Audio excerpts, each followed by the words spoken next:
session. So we'll take only 5 to 6 minutes for this. Sounds good. Okay. So good evening, ladies and gentlemen. This is Bindu Sharma. I'm your Club Services Director for Rotary Bangalore Palmville. I extend a warm welcome for today's much awaited speaker session. I welcome our President Sapna Pahare, our Rotary past President Mr. Sumitra Ghosh, Mrs. Vasudha Mittal, and Mr. Ranjan Roy. We also welcome our partner club for this event, Rotary Bangalore IT Corridors President Mr. Pavan, and their club service director, Ms. Neetu Mehta. We also welcome all Rotary members, Rotaracts, Interacts, and their friends and family who have helped us promote this event in a much, much larger way. Today's session is led by a very young entrepreneur, Mr. Rahul Rai, who will give us insight into the world of crypto and blockchain investments and benefits. Moving on, I would request our Rotarian President, Rotarian Prashant Pahare, to call our Rotarian President Sapna Pahare. And also, I would request Mr. Pavan to call himself. Yeah, Prashant just stepped out. Somebody's on the door, so I'll just call her myself. And we can start the meeting. Okay, I would request now our Rotaracts Club Services Director, Ms. Meghna, to introduce our speaker. Meghna? Thanks, Bindu. Good evening, everyone. I extend a very warm welcome to all of you at this exclusive virtual crypto and blockchain have been quite the buzzwords out there for a while, and they've become very popular to a lot of people. So we want to know more about them. And I'm glad to say that we have just the right person with us to give us some insight into this. Without any further ado, let me introduce the special speaker for today. We are excited to have with us Mr. Rahul Rai, a young, successful entrepreneur with an inspiring journey. The APRite super achiever graduated with a BS in economics from the Wharton School and started his career on the currency trading desk at Morgan Stanley in New York. Rahul Rai is currently the co-head of Market Neutral at Block Tower Capital, a multi-strategy crypto hedge fund where he runs a $100 million quant fund. Previously, he was the co-founder and managing partner of Gamma Point Capital, a crypto hedge fund that was acquired by Block Tower in May 2021.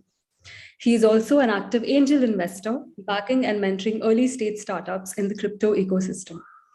It's interesting to know that he is an advocate of the applications of decentralized technologies and recently presented to the Federal Reserve Bank of San Francisco on the opportunity of crypto and finance. Some of his hobbies include sport and reading. He's into basketball, cricket, football, and tennis. He also recently developed a liking for Salman Rushdie's literary works. Adding on to all of these feathers on his cap, he works for many social causes such as economic inclusion, climate change, and scientific research funding. Mr. Rahul, we extend a warm welcome to you. It's great to have you with us today. I now hand the session over to you. Thank you. Awesome. Thanks so much for having me. So am I good to dive into the presentation and any other intros? We are done. Awesome. Cool. Well, thanks so much for having me, guys. Great to be here. I recognize a lot of familiar faces. And so I think you guys gave me a great introduction, but I think what I want to spend the time I have today on is essentially giving you guys an overview of what is going on in this whole crypto and blockchain ecosystem, right? Because as you guys mentioned, it's very much a buzzword and has been in a lot of ways hyped up. And while there's kind of a lot of speculation, a lot of price volatility, a lot of kind of media attention around it, and a lot of people even consider it to be, in a way, a Ponzi scheme, right? Or like a legalized casino, where it's a lot of just speculation and gambling. I think what I've really come to appreciate over the past few years has been some of the core innovations that are extremely powerful. And so I think that over the next kind of 30, 40 minutes, what I want to do is really explain to you guys these core primitives and core innovations that are happening within this ecosystem that are potentially changing the landscape of not just money, but even the future of the internet itself, right? And so these are really powerful technological primitives. So with that, I'm just going to start sharing my presentation. One sec.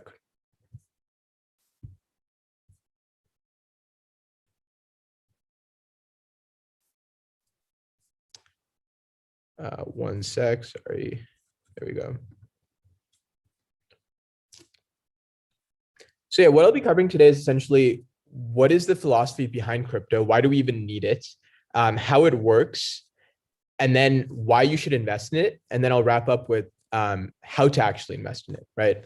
And so again, right before we dive into kind of the technicalities, the key innovation that is behind crypto and blockchain technology, that is kind of the reason why there's been so much value creation and innovation in this ecosystem, is this concept of decentralization. And so I just wanted to talk about that for a few minutes.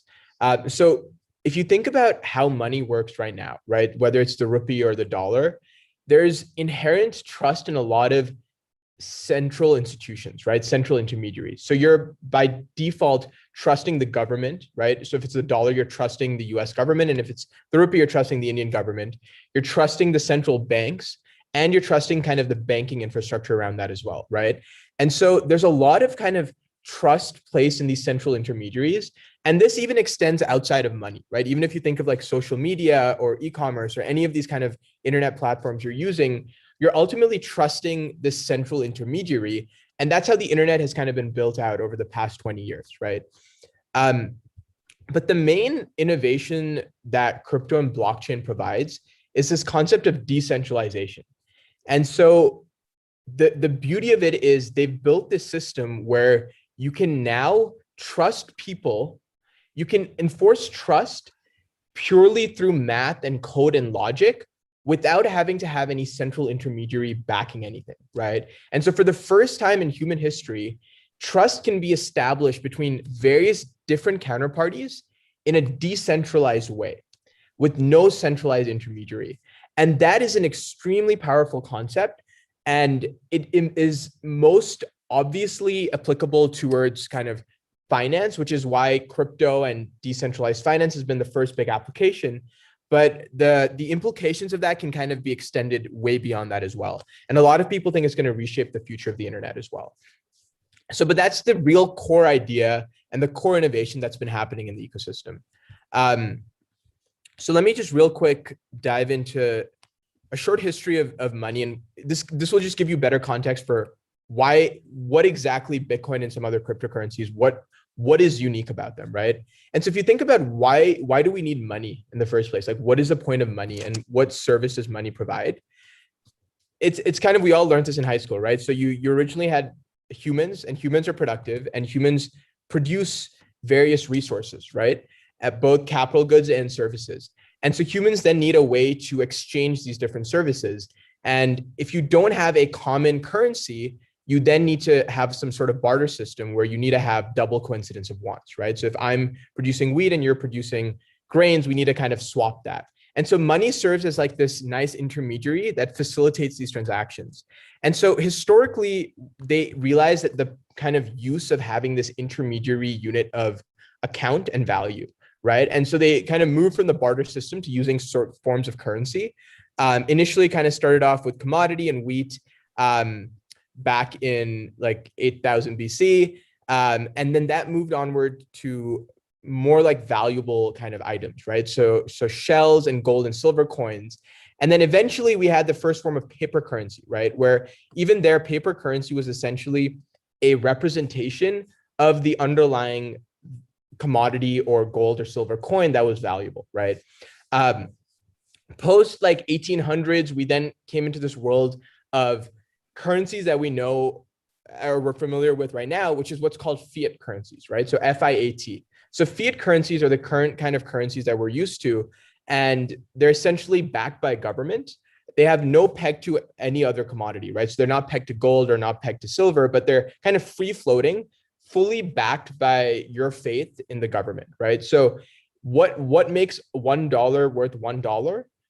Nothing, right? It doesn't, it's not, you can't convert dollars to gold. You can't convert dollars to anything else.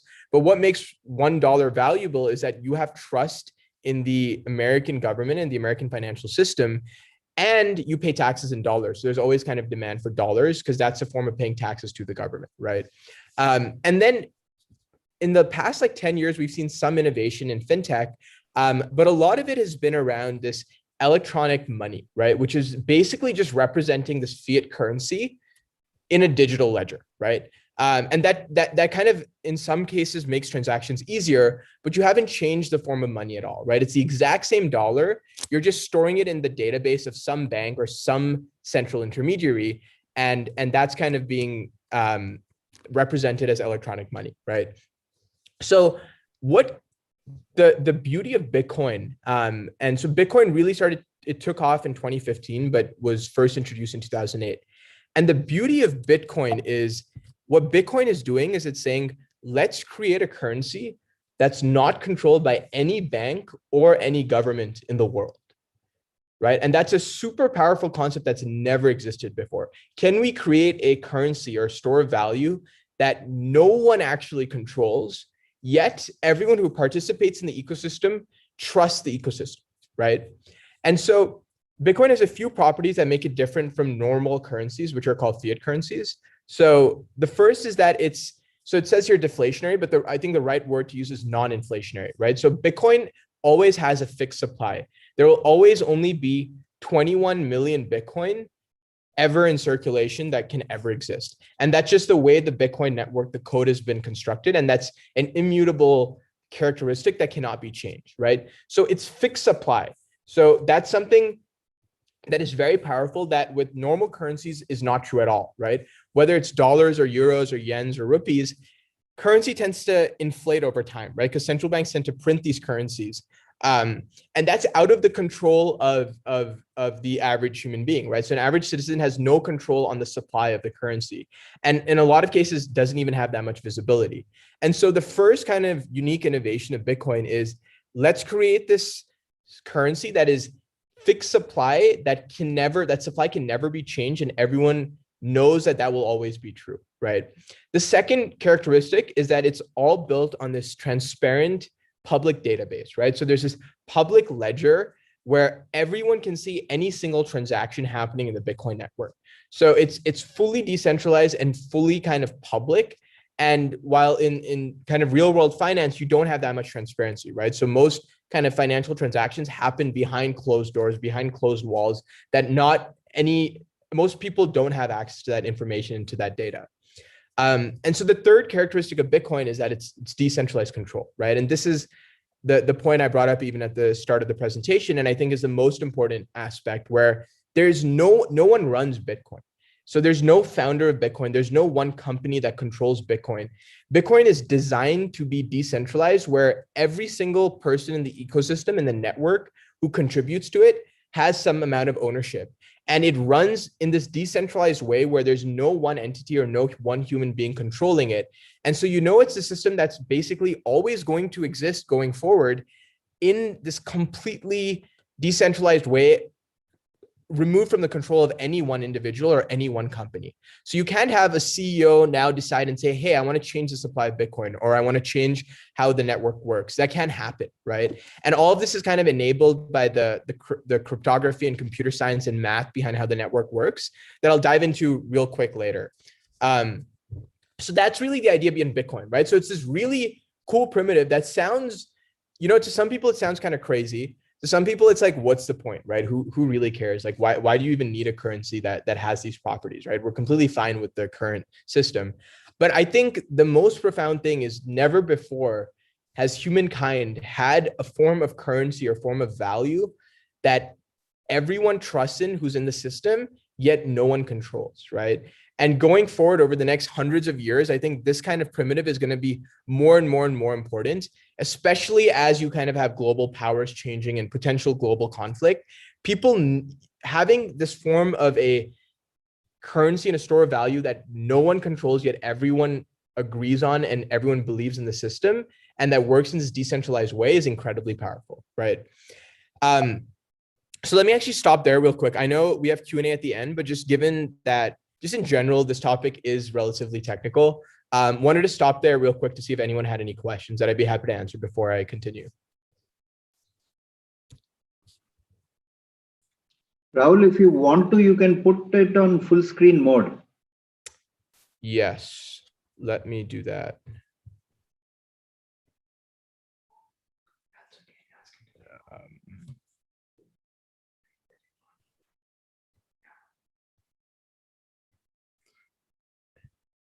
Yeah, I'll maybe do that, and I'm not entirely sure how to, but I think it's fine either way. Can you guys see it? It's fine. It's fine.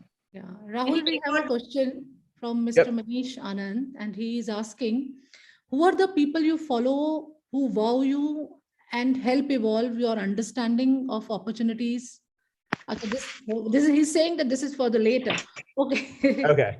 Okay. Yeah, I can maybe dive into that towards the end. Yeah. Okay. Yeah. Can I just have a quick clarification? Yep. Is this, will you be touching on other cryptocurrencies, or is this primarily about Bitcoin? I will at the end, depending on how we go with time. I want to touch upon some of the others as well. All right, thank you. Yep. So Rahul, the currency that is currently used, like dollars and rupees, so that will be obsolete? So I definitely don't think so, right? I think what Bitcoin and what cryptocurrencies offer is very much a complementary system, right? So it's just like you have currencies, but you also have gold, right? And you have financial assets and you have commodities. This is an asset class, right? And it's one form of a currency that happens to not be controlled by any form of a central intermediary. But I think, to me, it's not directly competing with most currencies of these, global powers. To me, it's more of an alternative currency that has its own purpose, that might become more important in times of stress and in times of crisis. But when things are going great, I think it's just kind of a store of value, just like gold is, right? Or just like silver is. And so I think the best way to understand Bitcoin specifically is that it's digital gold. I think that's the best analogy. That a lot of people use this analogy, but I think it makes the most sense, that it's just a form of storing value in a way that's not controlled by anyone, right? And that doesn't mean you should put all your money in it. That doesn't mean you should put none of your money in it. There's definitely some right allocation that goes into it. But I don't think that it would make normal currencies obsolete. I think it kind of serves its own purpose, as do normal currencies. But I think we're very, very, very far away from cryptocurrencies kind of replacing rupee or dollar or so on. There's a concept called central bank digital currency, which I'll touch upon later if I have time.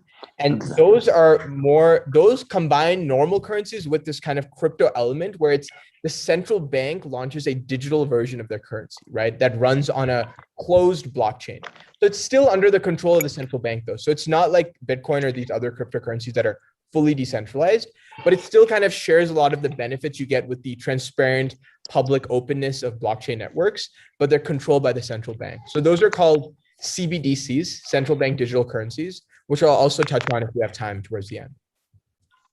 That's what the Indian government is trying to do in India, because they don't seem to be very comfortable with these cryptocurrencies.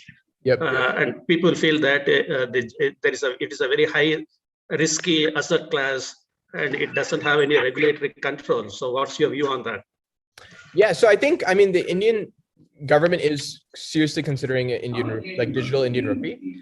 And I think right now they're still in the phase that they need to figure out how to regulate cryptocurrencies, right? So it's been kind of postponed for a while, but I think the consensus is that they're going to eventually regulate crypto as an asset class, right? Rahul? Yeah. Okay. Hi. Good beginning. I just want to know, see, if you have to actually invest, you will be investing in your country's currency or any other currency. Again, we are bringing, isn't there going to be a disparity? Like somebody from, let's say, from Japan has to invest to buy one part of the Bitcoin, somebody from US, and is generally valued in terms of dollars. So how would you say that? No. So like if it doesn't have to be, so everybody in the world, you want the same platform.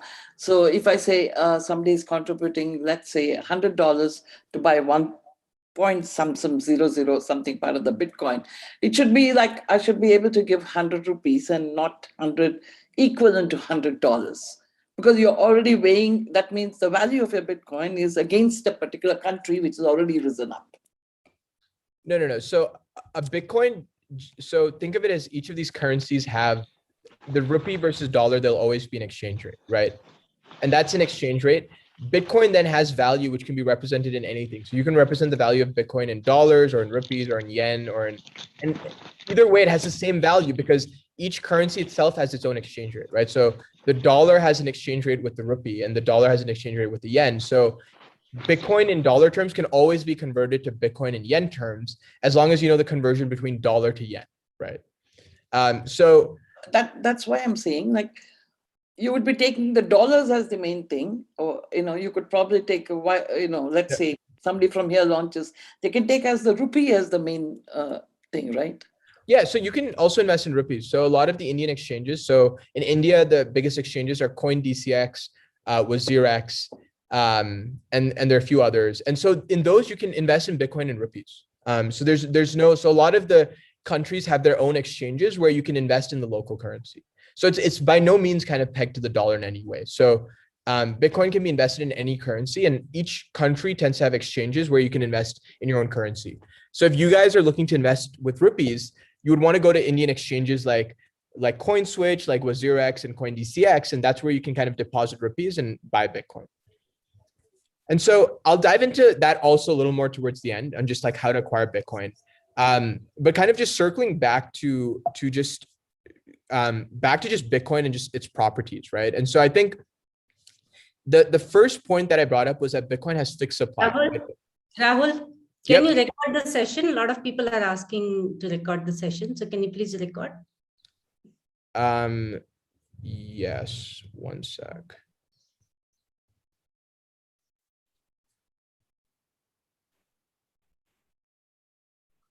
Yeah, so it's also live streaming.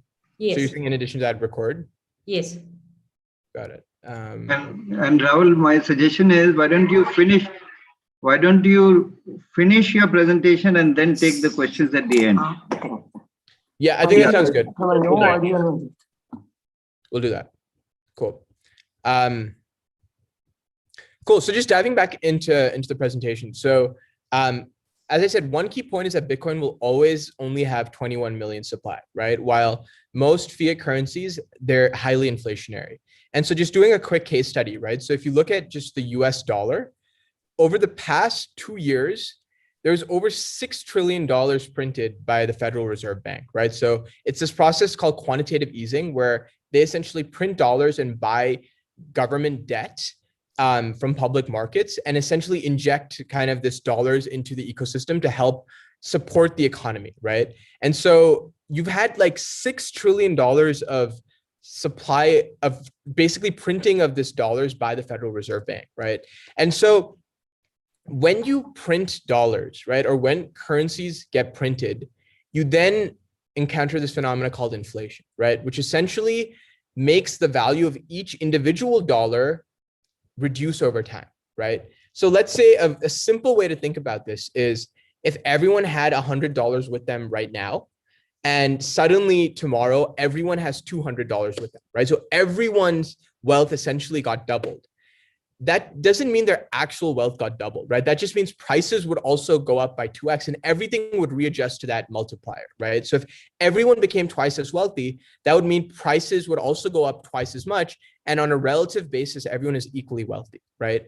So what inflation tends to do is that it tends to devalue the value of $1, right? So if everyone had $100 and now everyone has $200, and those $200 can still buy the same amount of goods and services, that means each dollar, the value of each dollar went down. And so that's a phenomenon we've been experiencing, right? So inflation is one of the biggest macroecon concerns right now in the US, right? So it's consistently been above 6% over the past few months. The Federal Reserve is very worried about it. Most macroeconomists are very worried about it because of this money printing, you're seeing prices inflate significantly, 6 to 8% year over year, the price is going up, right? And that reduces the value of each individual dollar. And so in an inflationary environment, people then look for stores of value, right? You look for an asset whose supply doesn't change over time, right? And there are few sources of great stores of value, right? Gold historically has been a fantastic store of value. You can't randomly change the supply of gold because it's very expensive to extract it out of the ground, right? So it inherently has kind of a close to fixed supply because of its scarcity, right?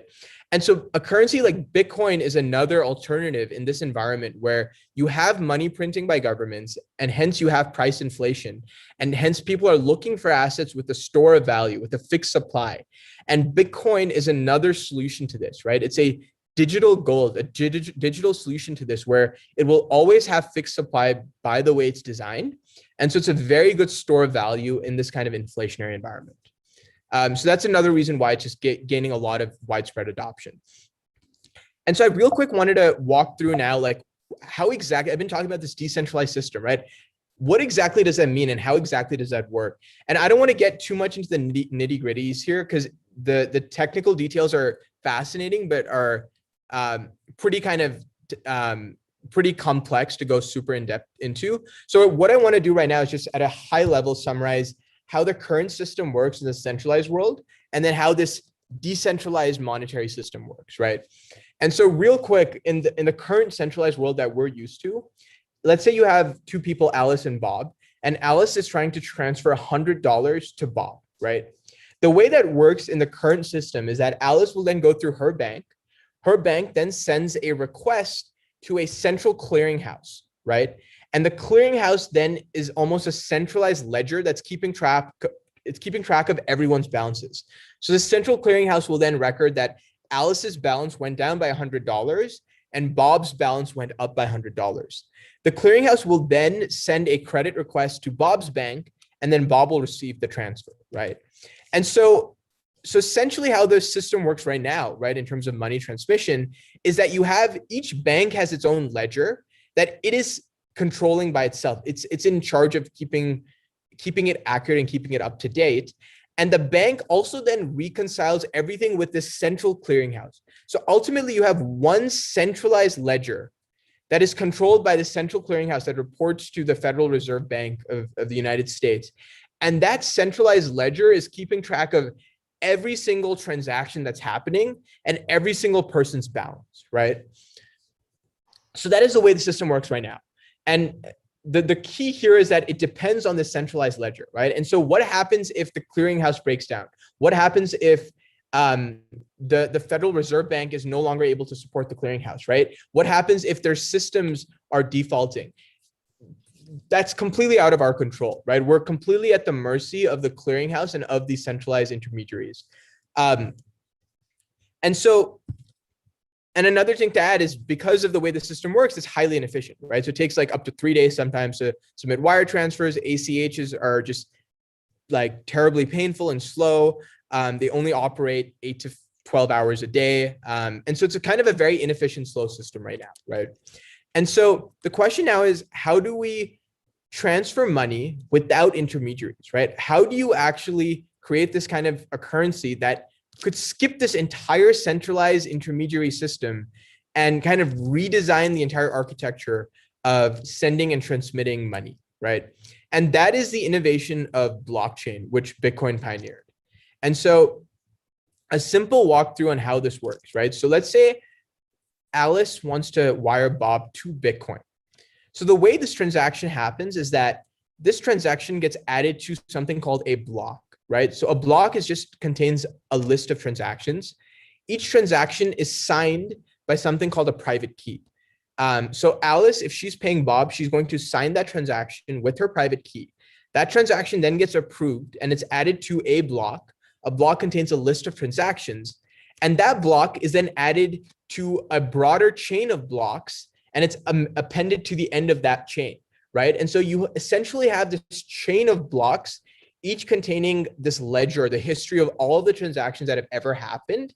And that is what consists of the blockchain, right? And so to walk through this just one more time, right, on how this ecosystem works, right? So with step 1, a transaction is requested. Step 2 is then that a block representing that transaction is created, right? Now, step 3, and this is part of the decentralized architecture, the block is then sent to every node in the network. So this network, this Bitcoin blockchain network, has these entities called nodes, right?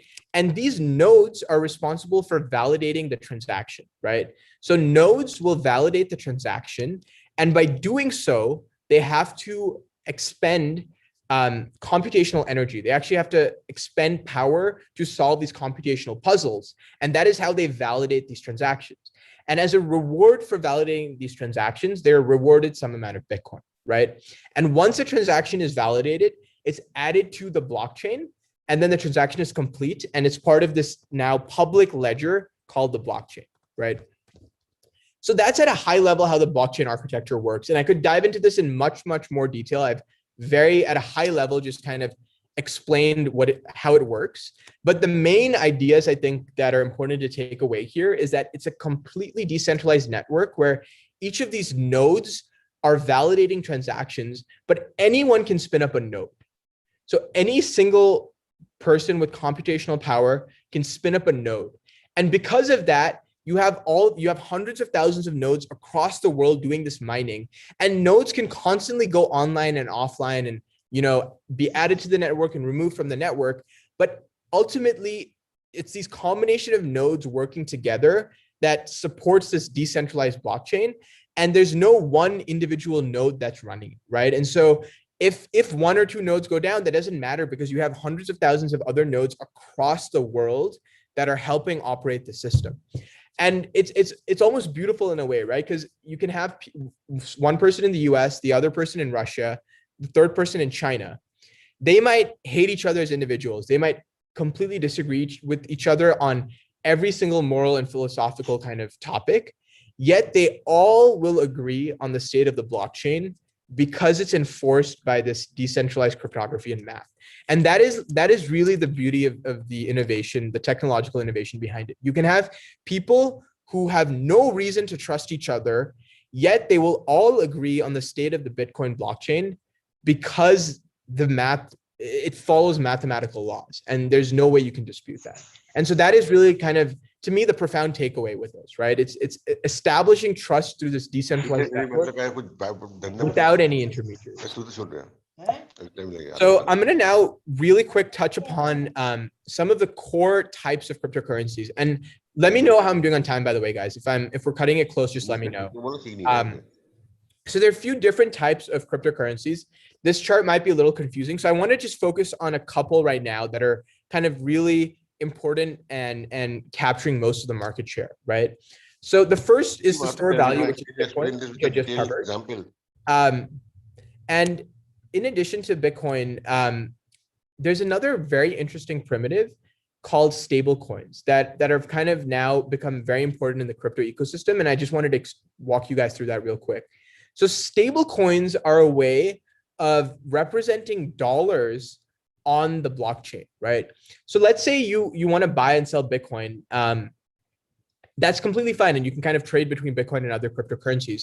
But what if you want to hold your capital in dollars, right? Because you don't want the price volatility of cryptocurrencies. So the way they got around this is they invented these things called stable coins. So stable coins are essentially cryptocurrencies that are pegged to $1. So how that works, so the most famous stable coin is called USDC. And so how that works is every time one USDC coin gets minted, you need to wire in $1. They then mint one USDC coin, and that coin then goes on the blockchain, right? And so each USDC coin is backed by an actual dollar behind it. And so hence you're able to represent a dollar in the crypto world, right?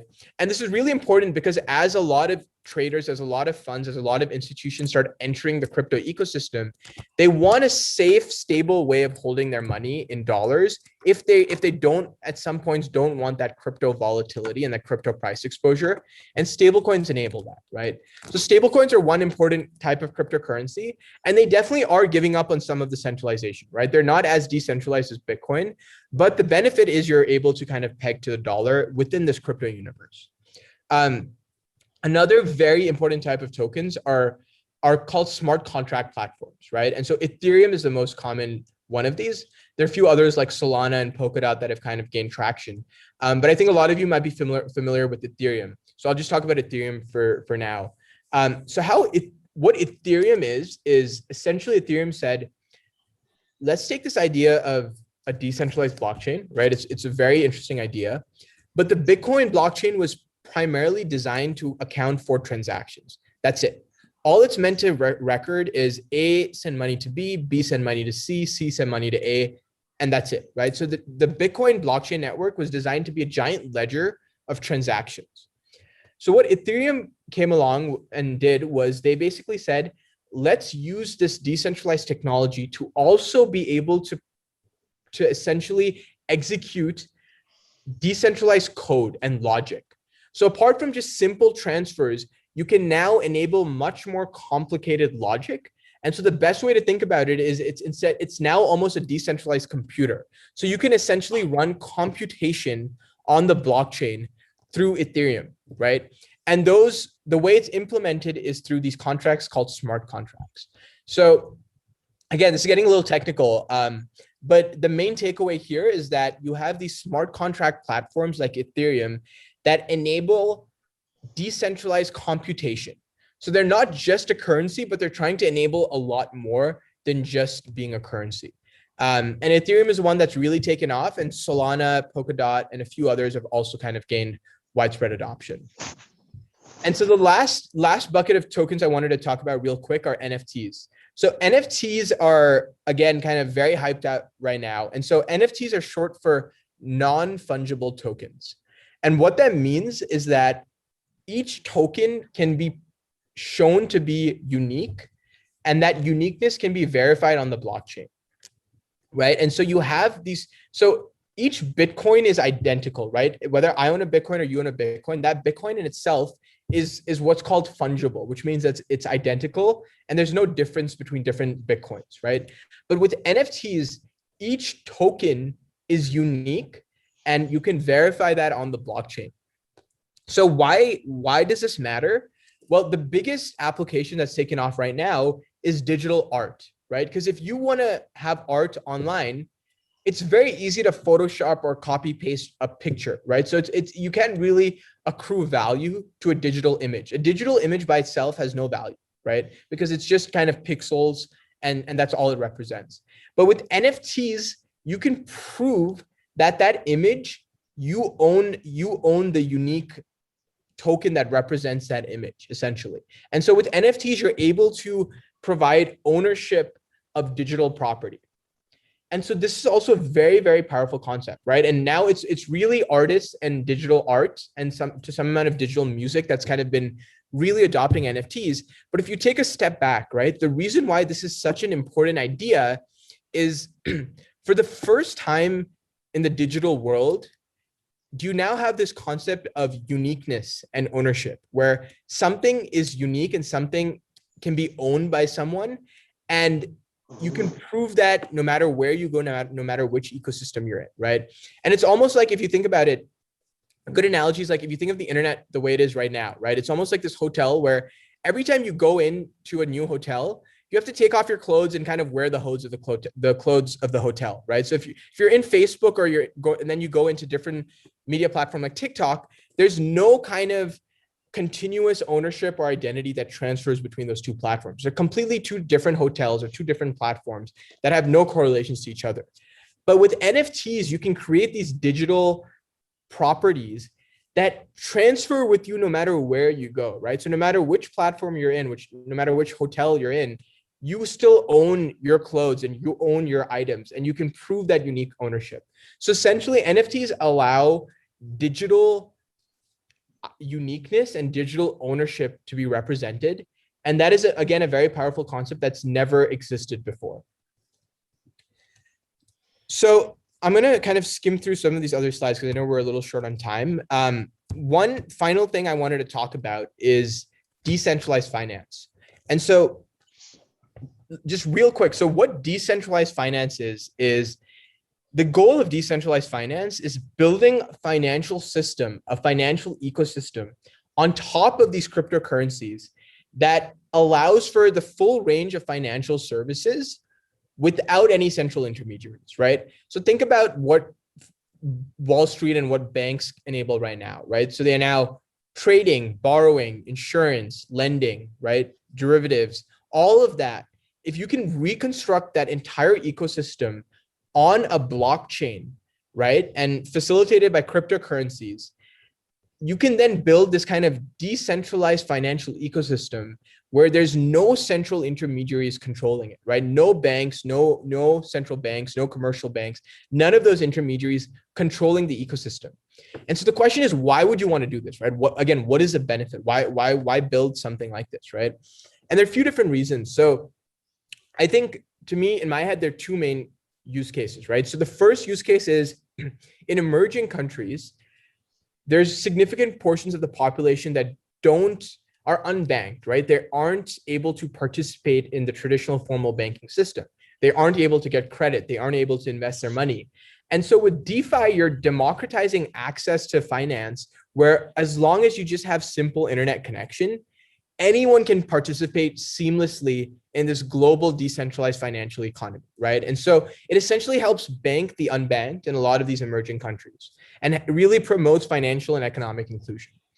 The other benefit of decentralized finance is, and this is more relevant in developed countries like the US and the Europe and India, what it does is by eliminating these central intermediaries, you're drastically improving efficiency and reducing costs, right? So if you think about the standard process of submitting a loan, it involves multiple intermediaries, right? It involves multiple people, it involves banks, it involves underwriting documents and papers.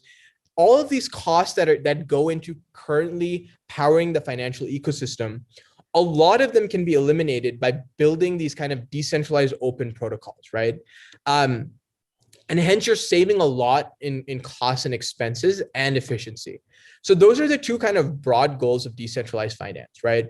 And so how it works is essentially you build these lending and trading protocols on top of the blockchain that enable kind of swapping and borrowing and lending of these different crypto assets. And again, these exchanges and these protocols, they operate using those, what I described called smart contracts, right? So they're essentially codified logic on the blockchain. And by using these smart contracts, you're able to facilitate these decentralized financial transactions and build this whole decentralized financial economy that, again, is outside of the purview or control of any financial institution or any government, right? And so just to wrap up, I think I want to quickly now, I know I threw like a ton of content at you guys and it is very dense, right? And I don't think anyone wraps their head around most of it the first or second or even third time. But I want to just kind of walk you guys through real quick the history of what happened given the context I just gave you guys, right? So just kind of like the timeline of how everything played out in this crypto world, right? So just a quick timeline review. So in 2007, the Bitcoin idea was conceived. Around 2015 is when Bitcoin started taking off, right? And when Bitcoin started taking off, there were really two kind of views to it, right? The first view was, this is, as I've been talking about, this is amazing. This is this huge decentralized technology, this amazing innovation. But at the same time, a lot of people viewed it as just this Ponzi asset that's highly speculative, super volatile, and that can appreciate, 10, 20, 100x, and is a great way to make money. And it's really fun to trade, right? And so because of that, because it was almost just a speculative asset that's fun to trade, it got a lot of attention by people looking to make a lot of quick money, right? And so you had this huge bubble in 2017 where Bitcoin price basically appreciated from $200 all the way to $20,000, right? And it was this vertical upward graph. And back then, or even now, you could ask, well, so which one is it, right? Is it a huge fundamental innovation that's going to change the world of finance? Or is it a complete Ponzi and just basically a legalized casino where people are just gambling to make money?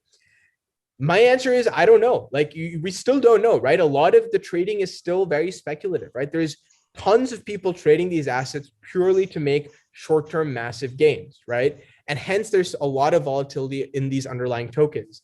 But I think what the ecosystem has come to appreciate is the core innovation and the beauty behind this decentralized technology platform and the implications of that we can't even necessarily conceive of now, right? And so you had that bubble in 2017, and then you had a lot of exchanges being built, right? So the question is, okay, now you have all these different, Bitcoin is one of them, but you have a lot of different crypto tokens that people need to trade between them, right? And so you need to build exchanges for that. And that's how the first wave of crypto companies were created, right? So if you think of Coinbase, or if you think of, I don't know if you guys know Binance or CoinDCX or WazirX, all of these are exchanges that allow for the trading between different cryptocurrencies, right?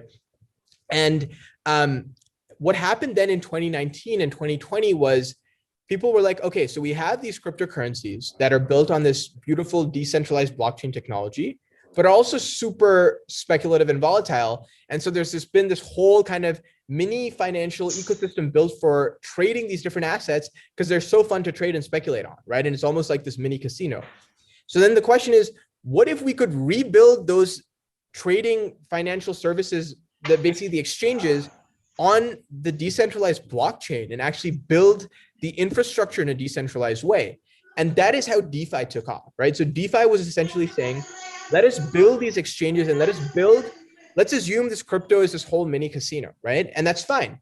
Let us now build the infrastructure for this mini casino in a decentralized permissionless way on the blockchain, right? And that was what led to the birth of DeFi, right? Decentralized finance. So not only now do you have these crypto assets that people are trading with, you now have the infrastructure that people are trading on that is also decentralized.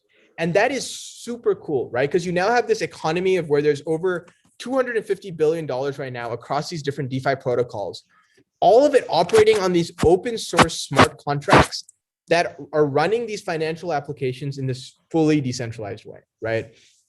And so that's kind of where we are in the cycle right now, right? So we've had DeFi basically take off, and that's been the first real product market fit of crypto and blockchain technology, right? And so where we are right now, just to summarize and to wrap things up, is we're in this ecosystem where while a lot of, again, the attention is on the speculation side, where it's a highly volatile asset and it's fun to trade, that has drawn two things, right? The first thing is it's drawn a lot of talent towards it, right? So a lot of the smartest engineers and technically savvy people have flocked into this blockchain Web3 ecosystem, right? And in addition, partially because of the speculation, you've had a lot of capital also flow into this ecosystem, right? So there's over $30 billion of venture capital funding that went into crypto Web3 last year, right, in 2021. And the total market cap of all cryptocurrencies at its peak was over $3 trillion, right? So you now have this ecosystem of a lot of smart talent and developers on one hand. And on the other hand, you have a lot of new capital flowing into this ecosystem, funding projects in this ecosystem. And at the base, you have this new technology stack, which is this crypto blockchain kind of primitive, right? That enables this decentralized trust.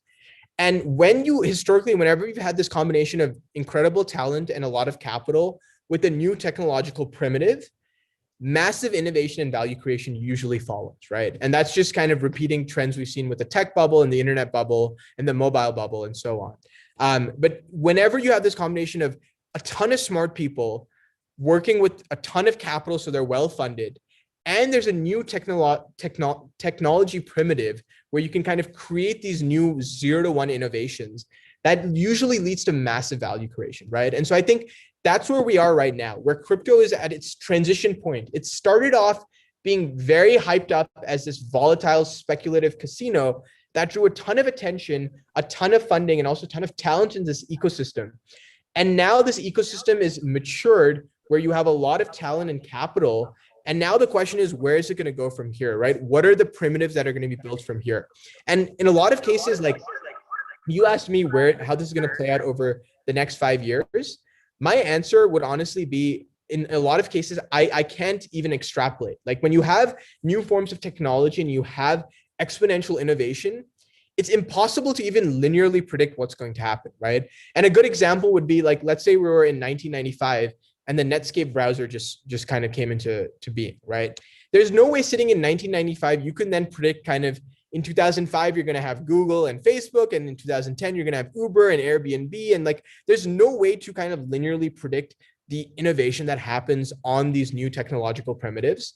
And so usually all you can predict is that there will be exponential value creation, right?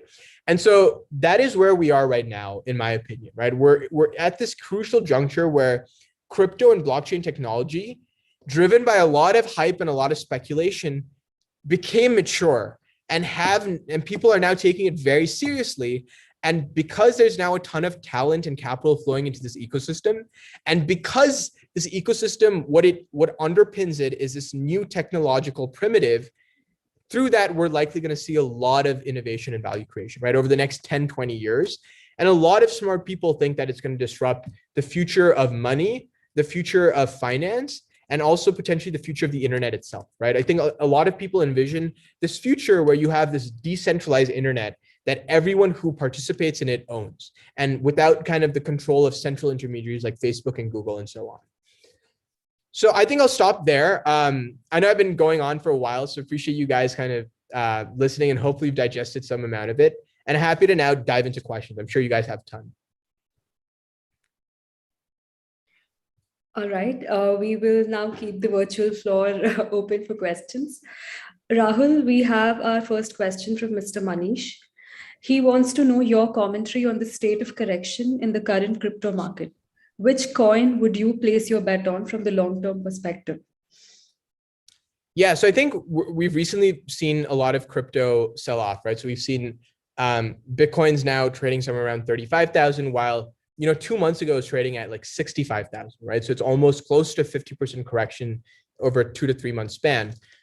So I think from my perspective, a lot of the recent sell-off we're seeing is just correlated to broader macro trends, right? So we're seeing in broader US equity markets and tech markets, markets are just selling off aggressively, right? Growth stocks are selling off aggressively. And Bitcoin is now trading as what's called a risk asset, right? Where it's viewed as a risky investment. And so it's trading very much in line with global equities and tech equities as well, right? And so when you have environments where it's called risk off, where people are de-risking and don't want to take on price volatility risk assets like Bitcoin and tech stocks tend to sell off, right? So I think we're in that environment now. And I think it's really driven by a lot of the market right now is driven by the Federal Reserve Bank of the US, right? The Fed. And how their policy path plays out, I think really is what's going to drive both US and global markets, and then also crypto markets as well, right?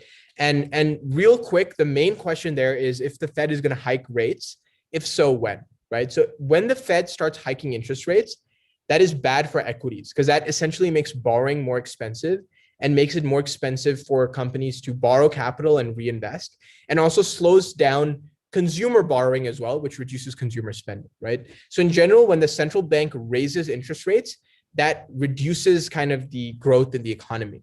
And so I think the biggest driver of global markets and crypto markets going forward is going to be, what is the central bank policy? How aggressively are they going to hike rates? And essentially, if they do hike too aggressively, that is not going to be good for equities, nor is it going to be good for crypto, right? But my advice would be, if you're kind of investing in crypto, it's very hard to trade it on a short-term basis. It's very, very hard. I don't do it. Most people don't do it.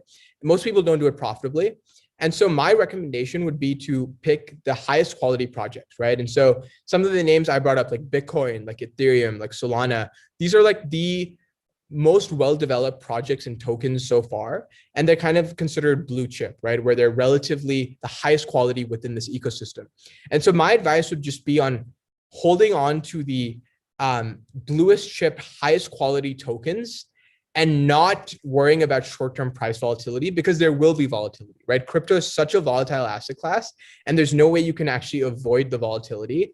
And so to me, the best investment strategy in crypto is buying and holding. So you buy assets you have high conviction in, and then you plan to hold for 2, 3, 4 years at a stretch. You don't worry about trading it on a short-term basis. Okay, the next question is from Adarsh Agarwal. What is crypto mining? Why is everyone behind it? Yeah, so great question. So crypto mining is, I'm just pulling up the slide. So crypto mining essentially is what these nodes do, right? So I was describing how the blockchain works. So each block is sent to every node in the network, and then the node validates each transaction, right? And so if you validate a transaction, so how it works real quick is that you need to solve a computational puzzle, right? And that puzzle requires a ton of computing to solve. And whichever node solves that puzzle first by putting in that computational effort, it is rewarded with Bitcoin, right? And so if you think about it as a business, you set up a node and you invest in technology and power and water to operate these nodes. And your revenue is Bitcoin. Whenever you solve these computational puzzles, not only are you helping the network, but you're being rewarded in Bitcoin. And so Bitcoin mining can then be attractive. And so there's some companies out there that have built these huge mining farms where they have, huge amount of computational power across these servers. And it's specialized hardware designed to mine Bitcoin. And they're the ones that are validating these transactions and earning Bitcoin as a reward for doing that, right? And so that is, in some cases, is a profitable business. Would not recommend it for most people. Now it's become very competitive and very efficient. And so the only way to make money in the mining space is you really need to kind of invest in specialized hardware at scale, right? And so there's some larger companies that are doing that, but it's very tough now for an individual to do that. But back in 2015, there were a lot of, because the network was not as competitive, there were a lot of individuals who would just spin up a node on their laptop and were basically mining Bitcoin that then became insanely valuable, right? But now it's become increasingly costly to do that as the market has become more efficient over time. The next one's from Vineet. How exactly do we invest in crypto? Yeah, so great question, right? And I actually had a slide on that. So there are a few different ways to participate in crypto. I think the easiest and simplest way is to open an exchange account. So if you're in the US, Coinbase is probably the best. If you're in India, CoinDCX, WazirX, CoinSwitch are the three big ones. So you can just open an exchange account and you can wire in rupees or dollars, and then you can buy Bitcoin or Ethereum or any of these other crypto tokens on that exchange, right? So I think an exchange is probably the easiest way for any newcomer who's entering the ecosystem. Another way you could participate if you want to be a little more kind of adventurous is you can set up a decentralized finance wallet, right? The biggest provider right now is this company called MetaMask. So you can set up this decentralized finance wallet and then buy these cryptocurrencies through DeFi protocols, right? Through decentralized finance protocols. And the cool thing about this is that you can then, through this wallet, you can participate in this whole DeFi ecosystem I've been talking about. And there's this concept of self-custody where the crypto tokens that you then buy through your DeFi wallet, they are owned by you. There's no central intermediary that owns them, right? While if you buy crypto with an exchange, your crypto is actually being held on that exchange. It's not in your control, right? So that's why setting up a DeFi wallet is definitely worth it. If you're willing to kind of go down that path, it's definitely a lot more complicated, right? Because you have to set up the wallet, you have to store something called a private key, which secures the wallet, and then you have to interact with these DeFi protocols to buy and sell crypto tokens. The third way to participate is there's in the US, there's a Bitcoin ETF that's been launched, so you can buy the ETF, or there's something called the Grayscale Bitcoin Trust, which essentially is this private trust that works kind of like a mutual fund that also tracks the price of Bitcoin, right? So that's another way to participate. And then the fourth is investing in a hedge fund or a venture capital fund that's then going to be investing in this crypto ecosystem. So those are the four main ways. For most people on this call who are new to crypto, the method I would recommend is opening an exchange account because it's the simplest, it's the easiest. All you have to do is create an account and then connect it to your bank account, and then you can start buying and selling cryptocurrencies. Okay, awesome.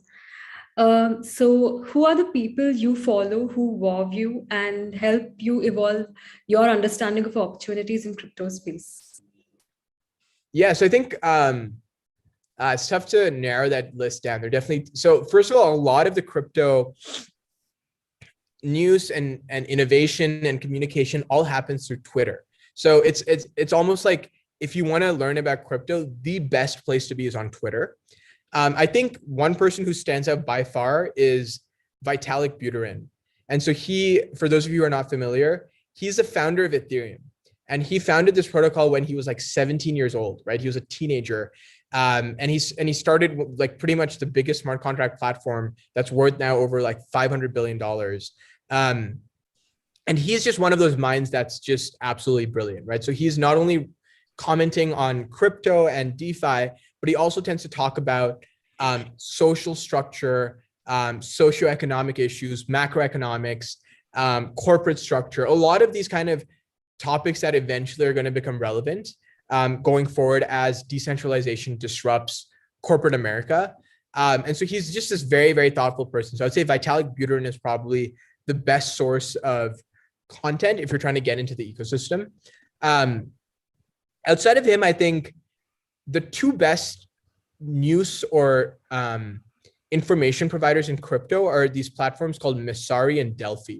So Messari is spelled Messari and Delphi is Delphi. And they're both great in terms of they're constantly commenting on crypto markets, writing reports on new protocols, on new coins, on new tokens, and just doing a lot of education, right? They have Twitter, they have newsletters, they have online reports. And so I would say those are the two best platforms to keep up to date on what's happening in the crypto ecosystem. Great. So the last question. So Charita asks, why do we need multiple token types? Why can't everyone use Bitcoins? Yeah, great question, right? And so I think it's really just because each token kind of tends to have different use cases and different kind of specialties, right? So Bitcoin, as I said, was designed to be this global, decentralized currency that's almost like digital gold, right? So think of Bitcoin as it is trying to be digital gold. A lot of the other crypto tokens out there are not trying to do that. They're trying to do something completely different, right? So they're not even directly competing with Bitcoin. So Ethereum, for example, as I described, Ethereum is trying to be this smart contract platform and be this almost world computer where all of this decentralized computation is happening through the Ethereum platform, right? And that is what Ethereum is trying to do. So it's a very different value proposition than Bitcoin, right? And they're very complementary. They can both coexist together and they serve very different purposes, right?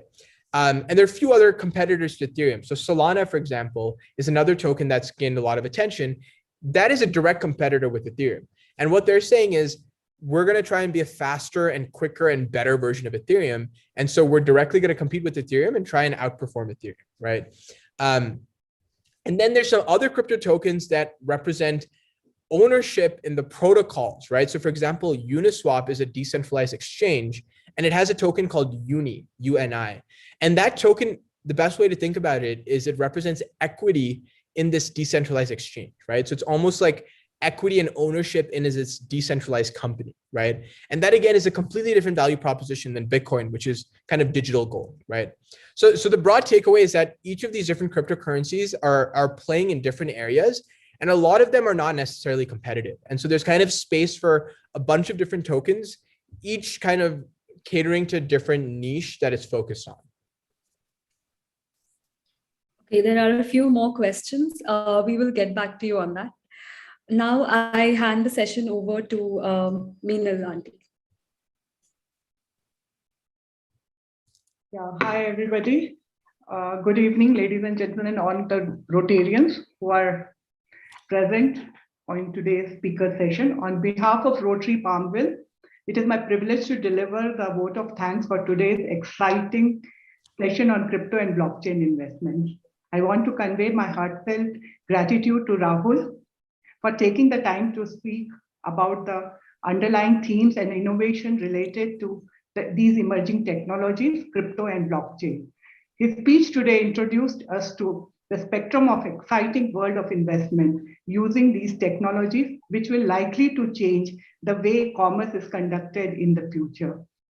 It is indeed a proud moment for all of us, for all the APR residents, to host Rahul, who we have seen from his childhood as a resident of APR blossom into the highly accomplished young man we heard today.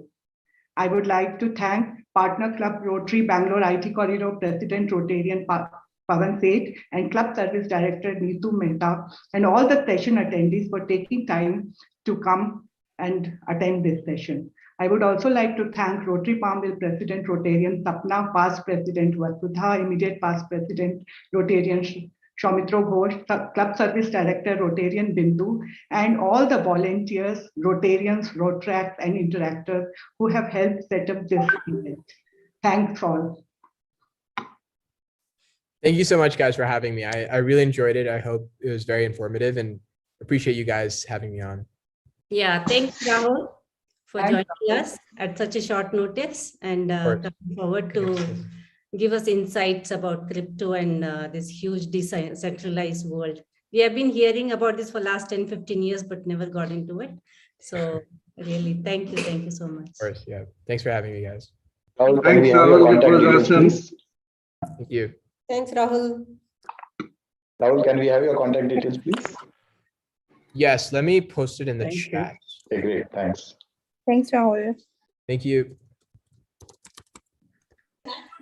Thanks, Rahul.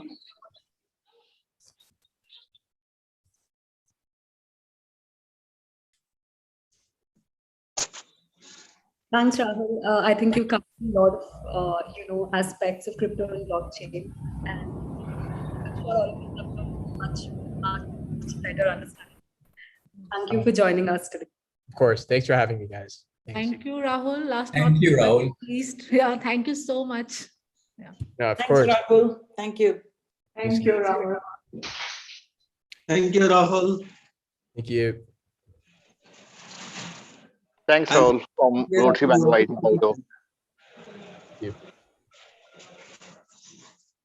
Am I good to end the session? I know I'm. Yeah, thank you. Now we'll Thanks, Rahul. Yeah. Rahul, your contact details, Thank you. please. Thank you. Thank you. Thank you. Thank you. Bye-bye. Hey, Rahul, will you be okay to give your email ID or something in case if any of us has any questions like Yeah, that? I'm posting it Can right you now. Okay. Okay, Yep. great. Thanks. Can you give the Just shared it. Just shared it. Thanks, guys. Thank you. We'll end the session now. Yeah.